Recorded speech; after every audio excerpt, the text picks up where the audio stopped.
Graça e paz, queridos. Estamos aqui para mais uma vez trazer a nossa lição da Escola Bíblica Dominical. Hoje nós vamos estudar a lição número 13, inclusive a última lição desse trimestre, né? Nós estudamos bastante sobre a carreira que nos está proposta e hoje encerra lá no céu, né? Então, o título da lição é A Cidade Celestial. O nosso texto áureo, ele diz: mas a nossa cidade está nos céus, donde também esperamos o nosso Salvador, o Senhor Jesus Cristo. Então, a nossa esperança é essa, né? Sabendo que estamos aqui, mas não somos daqui. Isso é bom. Filipenses 3:20. E a nossa verdade prática, né, que é a nossa síntese da nossa lição, ela diz que a cidade celestial é o alvo de nossa jornada, que iniciou com um novo nascimento e se consumará com a entrada pelos portões celestiais, ok? Então, vamos ficar ligado aí, tá bom? E a nossa leitura bíblica em classe, ela está em Apocalipse, capítulo 21, verso 9 a 14, e 14, capítulo 14, né? Versículo 14 e 22, capítulo 22, de 1 a 5, ok? Então, fica conosco aí até o final. Se não se inscreveu no meu canal, se inscreva aí, nos ajuda aí a continuar divulgando a palavra de Deus. E também, né, compartilhe com seus amigos, deixa seu like, deixa seu comentário, da onde você é. Nos ajuda aí a continuar divulgando a poderosa palavra de Deus. E sendo o nosso canal monetizado, se você assistir os anúncios, você nos ajuda na monetização, tá bom? Deus te abençoe. Bem, então o título é esse: A Cidade Celestial. A volta para o lar, né? Jesus falou: vocês estão no mundo, mas vocês não são do mundo. Entendeu? Então, essa é muito fácil de entender. Nós estamos aqui no mundo, temos a nossa cidadania aqui na Terra, mas a cidadania celestial é superior. E em breve, né, nós vamos estar lá em nome de Jesus. Se formos arrebatados, melhor ainda, mas se nós formos antes, o paraíso nos aguarda. A turma toda dos salvos estão tudo lá no paraíso nos aguardando. Então não vai perder a bênção não, hein? Tá? Bem, nós que temos o conhecimento das Escrituras, né? Nós fomos destinados a viver nesse mundo, né? Mas só que aqui nesse mundo é temporário, né? Nós somos peregrinos na Terra. Estamos aqui temporariamente. O apóstolo Pedro escreveu isso em 1 Pedro, capítulo 2, verso 11. Verso 11. Então, a gente temos que ter essa noção. Estamos no mundo, mas não somos do mundo. A Bíblia diz que o mundo passa com a sua concupiscência, mas aquele que faz a vontade de Deus permanece para sempre, né? Então, é isso aí que a gente precisa entender. Então, o que é o paraíso? Bem, o paraíso é um lugar, você morreu, é salvo, vai para lá. E lá você vai aguardar o arrebatamento, entendeu? Isso aí que é o mais importante. Jesus disse com uma clareza muito grande, embora muitos tentam deturpar essa declaração, não interpretando o grego, né, de acordo, e eles admitem outra ideia, que não é a bíblica. Jesus foi bem claro: hoje mesmo estarás comigo no paraíso. Acabou. Então, o paraíso é o lugar que quando alguém morre, salvo, ele vai para lá. Lembra do mendigo Lázaro, quando ele morreu? Não é o Lázaro ressuscitado, não. O mendigo que vivia comendo lá na mesa do rico e tal. Ele, quando morreu, a Bíblia diz que ele foi levado pelos anjos ao seio de Abraão. Entendeu? Então, ele foi embora, levado pelos anjos ainda. Ok? Então, ali é aquele lugar que nós vamos esperar, aguardar a volta de Jesus. Entendeu? Então, a gente entender isso é muito importante. Agora, o que é, né, a cidade eterna? Primeiramente, já sabemos, morreu, é salvo, paraíso. E no paraíso, vai aguardar a volta de Jesus. certo? Inclusive, Paulo falou, nós que estivermos vivos, não precederemos os que dormem, né? Está bem claro, né? Isso lá em... Vou até ler aqui, em Filipenses não, Colossenses, está bem explicado aqui, né? Em Tessalonicenses, primeira Tessalonicense, né? A Bíblia diz assim, irmãos, eu não quero que sejais ignorantes acerca dos que já dormem, para que não vos entristeçais com aqueles que já morreram, né? Como os demais. Porque cremos que Jesus morreu, ressuscitou, mas também que em Jesus, quem dos que dormem, Deus tornará a trazê-lo. Então ele explica aqui, dizemos isso pela palavra do Senhor, nós que ficarmos vivos para a vinda do Senhor, não precederemos que dormem, que já morreram, né? Não vamos preceder ele, porque o mesmo Senhor descerá do céu com alarido, com voz de arcanjo, com trombeta de Deus, e os que morreram em Jesus Cristo ressuscitarão primeiro. Então, os que estão lá no paraíso vão vir logo, né? E nós, os que ficarmos vivos, seremos arrebatados juntamente com ele nas nuvens, a encontrar o Senhor nos ares, ponto final. E assim estaremos para sempre com o Senhor. 1 Tessalonicenses, capítulo 4, verso 13 a 18, consolando os demais com essa palavra. Então, é o ponto final, entendeu? Então, o que é a cidade eterna? Bem, depois do julgamento final, após o milênio, né? Primeiro, por quê? Nós vamos ser arrebatados, entendeu? O autor coloca aqui o que é a cidade eterna. Ele diz aqui, depois do julgamento final, né? Aí, o que não tem jeito. Ou é céu ou lago de fogo. Ou é a Jerusalém celestial ou lago de fogo. Não tem jeito. Então, a Nova Jerusalém, ela foi criada por ocasião da purificação da terra, né? Isso aí o autor diz aqui. Então, nessa ocasião, os salvos serão cidadãos dessa cidade e desfrutarão das bênçãos eternas, porque quem criou a Jerusalém celestial foi Deus, né? Nada do que foi feito se fez sem ele. Então, nós vamos ser arrebatados, vamos para o céu, ser arrebatado, levado para o tribunal de Cristo. Lá nós vamos receber o galardão segundo as nossas obras. No galardão, lá no tribunal de Cristo, ninguém vai ser condenado, porque só vai aparecer lá quem está salvo. Então nós vamos ser galardoados, né? Vamos ser julgados pelas obras, se temos direito a galardão ou não, e qual o nível do nosso galardão, né? Está lá em 1 Coríntios, lá no capítulo 2. Então, a gente precisa entender isso. Nós vamos ser levados ao tribunal de Cristo, lá vamos ser galardoados, quem tem, que infelizmente nem todo mundo vai ser, né? E depois nós vamos ser levados à boda do Cordeiro, o casamento. Nós somos noiva, lá nós vamos ser esposa. Então, é quando Jesus vai apresentar a sua noiva ao Pai. Bem, depois disso tudo, enquanto isso está rolando o que na Terra? A grande tribulação. Né? A igreja foi tirada, começa a grande tribulação. Eu sou pré-tribulacionista.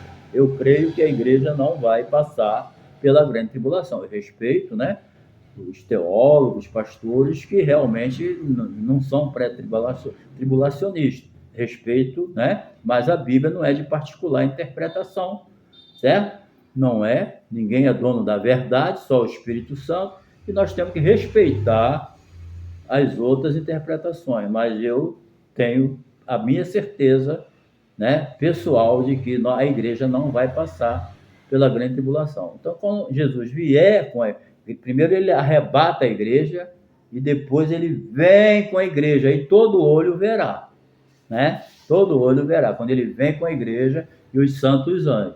Aí o que ele vai fazer? Vai colocar fim na grande tribulação. Vai encerrar os 7 anos de tribulação. E vai prender o diabo com seus demônios por 1000 anos. Certo? Depois ele vai pegar o falso profeta e o anticristo e julgar ele no lago de fogo. Tudo está em Apocalipse, você vê lá no capítulo 20. Ele vai pegar o diabo com seus demônios, vai prender no abismo por 1000 anos. Um anjo só vai ser suficiente para fazer isso. e vai pegar o falso profeta e o anticristo e julgar no lago de fogo, aonde não tem mais como sair, né? E vai juntar as nações e vai realizar o quê? O julgamento das nações. Ali ele vai julgar. Quem for absolvido entra no milênio. Quem não for absolvido vai ser julgado lá no Hades, lá no lago, lá no inferno, né?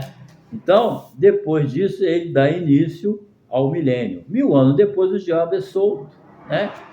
E ainda engana uma turma lá que não se convenceu que Jesus é o Rei dos Reis e Senhor dos Senhores, seguiu a Satanás e depois desceu o fogo do céu, e aquele cujo nome não foi achado no livro da vida foi lá jogado no lago de enxofre e fogo, aonde vai haver para sempre pranto e ranger de dente, um sofrimento eterno. E os salvos vão entrar na nova Jerusalém celestial, onde habita a justiça. Entendeu? Então, a questão é essa. Aí começa o quê? Quem não tem o seu nome escrito, que no tribunal, né, no grande chamado, né, grande trono branco, ali vai ser o julgamento geral. E todo aquele que não tiver o nome escrito no livro da vida vai ser lançado lá no lago de fogo. Então, é muito bom, por isso que Jesus falou para aqueles apóstolos dele, iniciante ainda, conscrito, né? Aprendendo ainda a trabalhar. Jesus falou para eles, tá bom, vocês estão alegres, porque estão expulsando demônio, estão curando enfermo, isso é muito bom, mas a maior alegria que vocês devem ter é de ter os seus nomes escritos no livro da vida. Tudo que você faz na obra de Deus é bom, é importante. Lógico que é uma maravilha fazer a obra de Deus. Eu estou aqui fazendo. Mas o mais importante é eu ter o meu nome escrito no livro da vida. Não adianta eu fazer esse vídeo aqui, não adianta eu pregar domingo, não adianta eu pregar na escola dominical, não adianta eu evangelizar, não adianta eu ganhar alma e meu nome não está escrito no livro da vida. Por quê? O veredito final é esse. Foi lançado todo aquele cujo nome não está escrito no livro da vida, vai ser lançado no lago de fogo e de lá não sai mais. Então a gente precisa primeiro valorizar a nossa salvação, aí pensar, né? Graças a Deus eu tenho certeza que meu nome está escrito no livro da vida, né? Você tem que ter essa certeza, porque o justo viverá da fé. Você não precisa um anjo te levar lá e te mostrar, o livro aqui, ó, olha o teu nome aqui. Não, não precisa isso. O justo viverá da fé. E se ele recuar, Deus diz, a minha alma não tem prazer nele. Sem fé é impossível agradar a Deus. Tenha fé, querido, tá? Bem, o eterno e perfeito estado. Então, a gente temos essa convicção, né, de que para onde nós vai, a Nova Jerusalém Celestial, ela é perfeita, né? E ela é tremenda. Então, o livro do Apocalipse traz alguns símbolos aqui, né? Do eterno e perfeito estado da Nova Jerusalém Celestial, vinda do céu, né? Primeiramente, a vida eterna é descrita como um rio. Tá entendendo? O rio, quer dizer, um rio ali com a água constante significa a presença constante do Espírito Santo. Quando Jesus diz, quem tem sede vem a mim e beba, e do seu interior fluirão rios de água viva, a interpretação está a própria Bíblia dá, né? Ele estava dizendo a respeito do Espírito Santo que seria dado. Então, querido, o rio aqui simboliza essa constante presença desse rio jorrando água ali, significa o quê? A constante presença do Espírito Santo com a igreja na eternidade, com todos os salvos. É por isso que Jesus falou, quando o Consolador vier, ele ficará convosco para sempre. Então, lá na eternidade, esse rio de água viva, fechou, é o Espírito Santo, entendeu? A vida eterna também é descrita como uma árvore. Lá no centro do jardim da Nova Jerusalém, tem a árvore, né, que dá os 12 frutos por ano. Esse fruto, querido, significa o quê? Simbolizam vidas, tá entendendo? Então, é o alimento que o crente vai ter eternamente, o alimento do céu. Isso que simboliza aquela árvore. A sustentação que você vai ter. Entendeu? Onde morte, doença, nada disso tem valor lá. Nada. Porque esse simbolismo é forte. Essa árvore não, com esses frutos não permite que nenhuma dessas maldição da terra pegue na vida da gente. Entendeu? É uma vida sem malha, verá? Não, você lembra que Deus falou para Adão? Maldita é a terra por causa de você. Que coisa forte, né? Que peso Deus botou nas costas do traidor, que traiu Deus seguindo a vontade do diabo, né? Mas Deus falou para ele, tudo bem, mas maldita é a terra por causa de você, por tua causa, né? Mas aqui nós vemos diferente, né? O problema da maldição foi tirado. Não haverá mais maldição. Não tendo mais maldição, não tem pecado, não tem morte, não tem doença, não tem dor, não tem confusão. É uma vida, né, abençoada para toda a eternidade. Então, nessa situação, nós vamos ter o quê? Deus presente eternamente. Porque, gente, você tem noção do que é o céu, do que é essa nova Jerusalém? É uma coisa linda que ninguém nunca viu. Mas o mais importante não é a cidade. E não estou tirando o valor dela. Não me confundam, né? O mais importante é a presença de Deus. Você pode estar no lugar mais bonito, mais lindo, mais sofisticado, para quem tem intimidade com Deus. Se não tiver a presença de Deus ali, não tem valor nenhum. O valor na nossa vida está da presença de Deus, está presente. Tá entendendo? É por isso que Moisés falou. Deus falou para ele, Moisés, esse povo rebelde, eu não vou mais com vocês, vou enviar o anjo, não vou matar essa turma toda. Eu não vou mais não, vai meu anjo. Deus falou para ele, Moisés falou o quê? Senhor, tudo bem, mas se tu não for, também não vou. Mas eu vou enviar meu anjo, vou virar uma míriade, vou enviar tudo com você. Tudo bem, mas se tu não for, eu não vou. Pronto. Entendeu? E Deus se agradou daquilo, Deus viu que ele era mais importante para Moisés do que os anjos. Os anjos são importantes? Eles trabalham a favor daqueles que vão herdar a salvação. Mas para mais importante de tudo, querido, é a presença de Deus. Está entendendo? Você pode estar vivendo bem, do jeito que você acha, mas se Deus não estiver presente contigo, não adianta. Está entendendo? Então a gente precisa entender. É muita crença. Então a vida eterna, ela é descrita na Bíblia como um rio, uma árvore, um lugar sem malha e a presença eterna de Deus. Então a maldição foi tirada, não tem mais maldição na eternidade. Quer melhor do que isso? Né? Então, encerrando aqui, o estado final de todos os santos. Então, todo crente salvo deve esperar, né? O que todo crente salvo deve esperar. Bem, dessa terra, pelo amor de Deus, não espera nada não, entendeu? Não espera. Abraão esperava uma cidade melhor. O que Abraão tinha? Bem, ele era rico. Um homem que tem, só na sua casa, 365 empregados, criados lá, nasceram lá. Tanto é que quando ele foi na guerra, ele ganhou. Então, não é um pobrezinho, ele é rico. Mas Abraão, sabe o que Abraão tinha? Abraão não quis construir casa, porque ele esperava uma cidade melhor. Abraão tinha o quê? Uma tenda desmontável, significando o quê? Que ele não era preso a nada desse mundo. E um altar. Então, quando Abraão se mudava de lugar, Deus falou, sai daí, vai para lá. Em vez de Abraão ter que construir uma casa ou ir para outro lugar para construir outra, não. Abraão pegava a sua tenda, desmontava e levava. E quando ele chegava num lugar determinado por Deus, ele não construía nenhuma casa. O que Abraão fazia? Montava a sua tenda. Isso aí é um símbolo de quê? De que Abraão não era preso a nada.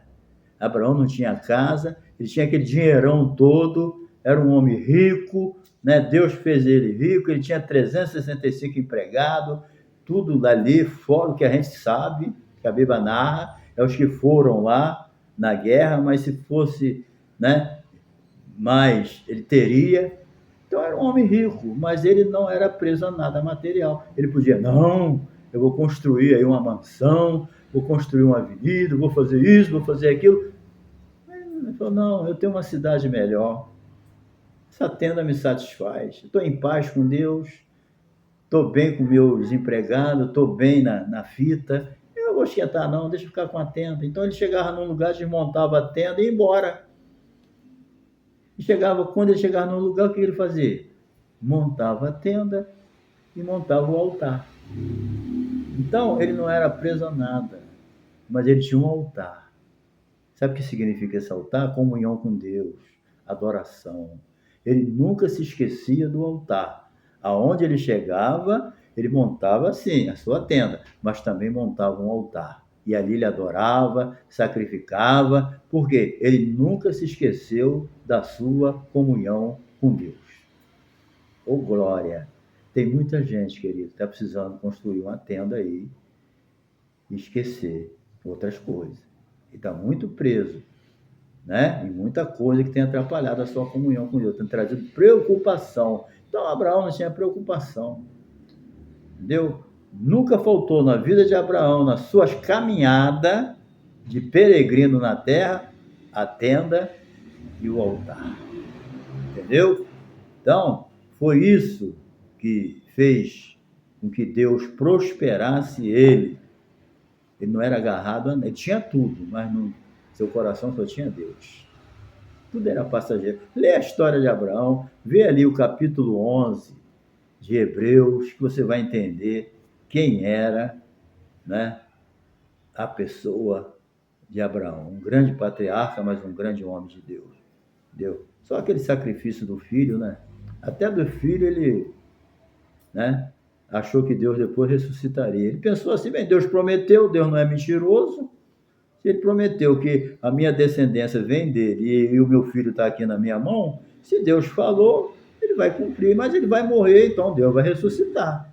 Porque Deus não é mentiroso, era o ponto de vista dele, era a lógica dele. Se Deus prometeu, é problema de Deus. Ah, mas tu vai matar ele? Vou. Tá maluco? Não, Deus mandou. E como é que vai vir tua descendência? Deus vai ressuscitar. Está lá em Hebreus. Então, Abraão era dessa natureza. Deus falou, está falado. Ele não mexe. A Bíblia diz, inclusive, né, que é impossível que Deus minta. Está lá em Tito. Certo? Então, a gente vê que em toda essa unidade, fazer menção dos escritos, das 12 portas, né, tem dos apóstolos das 12 tribos de Israel. Mostra, né, como Deus, né, trata as pessoas, né, de todas as eras. Deus não desprezou o Velho Testamento e nem desprezou o Novo. Ele juntou tudo. Você vê lá, você vê as 12 tribos e também os 12 apóstolos. Certo? Então, a gente vê que na nova cidade, sem qualquer tipo de segregação, não tem discriminação, diferença de classe, a gente vai ser um povo só em Cristo. Em Cristo não tem judeu, não tem gentio, não tem pobre, não tem rico, não tem preto, não tem branco, não tem amarelo, tá entendendo? Não tem bilionário, trilionário, paupérrimo, doente, não tem. Tá entendendo? Deus vai receber todos, porque todo mundo passou pela porta estreita. E quando a gente passa pela porta estreita, do lado de fora fica a discriminação, tá entendendo? Fica o orgulho, fica a vaidade, fica a murmuração. Do lado de fora fica a carnalidade, a mentira, o engano, o fraude, o 7-1. Nada disso entra na cidade celestial. A porta é estreita, só cabe a pessoa. Entendeu? Então, finalmente, conforme diz o autor aqui, quando chegar o ponto final, finalmente a gente vai dizer, finalmente estamos em casa. Tá bom? Então, no estado final, é isso aí. Finalmente poderemos dizer, estamos em casa. Então, querido, Deus te abençoe. Se caso eu não te ver mais, eu te vejo lá na Jerusalém Celestial. Eu te vejo em casa, tá bom? Um abraço aí e Deus te abençoe.